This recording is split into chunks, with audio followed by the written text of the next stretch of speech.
Good afternoon and welcome to Dynamics 365 Finance and Operation, and we are actually continuing our journey to configure the human resource module of F&O. So in my previous videos, we've talked a lot about the configuration pieces, and we started moving on to the processes. And in my last video, I've talked about the work history and all the subtabs that are underneath the work history. So do go through them if you stumbled upon this video and just want to learn human resources. So the point of this is to learn about the more or less the easiest module within F&O, which is, I feel, the HR module. And then we're going to start our journey towards looking at other modules like supply chain, for instance. That's where my expertise also lie within. And we're going to start touch basing on that. So once we're done with human resources, we're going to start touching on supply chain. So, but we have a long way to go. There are a lot of things in the human resources that you would need to understand, that you would need to know in order for this module to be functioning the way it should be. So today's video, we're going to discuss positions. So we've talked about profile, we've talked about work history. Today it's going to be a bit short and quick, and we're going to talk about positions. Within the positions tab, you would see positions that are associated with this employee in particular. Right now, this employee only has one position assigned to them, which is 322. The description of that position is a purchasing agent, and it says primary position. Their assignment start date was, I guess, July 19th in 2006, and they're still employed into that position. And they were promoted to that position. So that's a weird way to actually look at the reason code for promotion, because this form should have all the employments, all the positions that this employee reside in at some point during their employment within the USMF legal entity or the company. So reason code from a process perspective, having a promotion for this demo data, it's just, to me, it's weird, because what position did they get promoted from? Which I don't see it here. So it must have been that when they got hired, the reason code was promotion. So it is a dummy data, but from a process perspective, it just didn't make sense to me. And of course, these reason codes are something that should make sense to an HR manager when they're actually executing a task. So one thing that you should know about position is that an employee can have multiple positions assigned to them, but they can only have one primary position.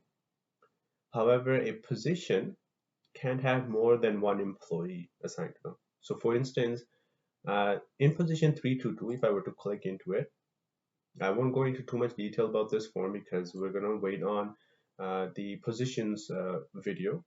But in this form, in this position 322, once an employee has been assigned to it, which is Alicia here, no other employee can occupy this position. So one position, one employee.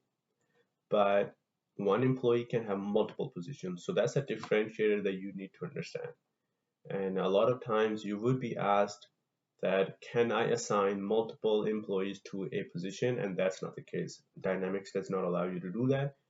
It is a drawback. I call it a drawback because in HR, you should have the ability to assign multiple employees to a position.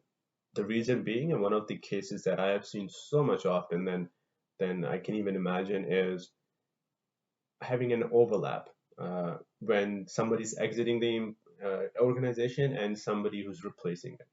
So in my eyes, that is a valid process, and somehow Dynamics does not take that into account.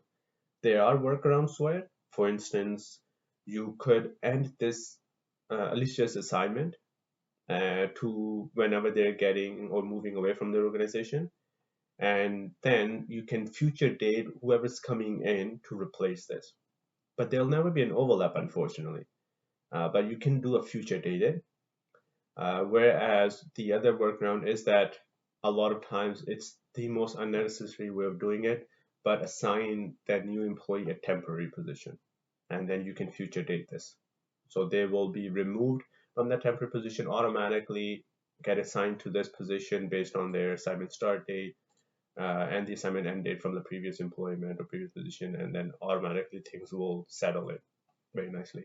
But that's a huge drawback.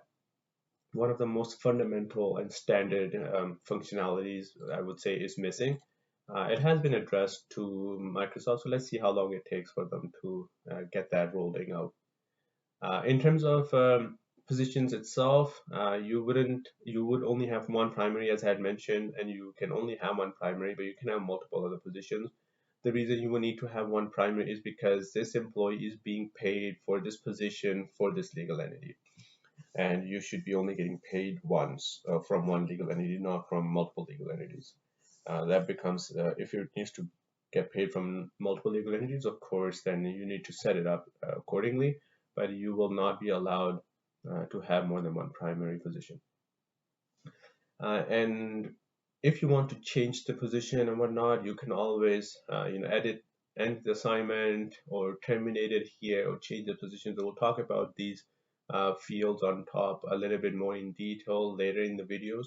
But I wanted to get through all of this first and then start talking about stuff on the top that are relevant that we've already touched base on. So with that, I'll leave you to explore the positions on its own. We're going to start talking about positions at some point, and let's move on to the other compensation related things on top that that would be more relevant when it comes to positions and jobs. So I'll see you guys in the next video.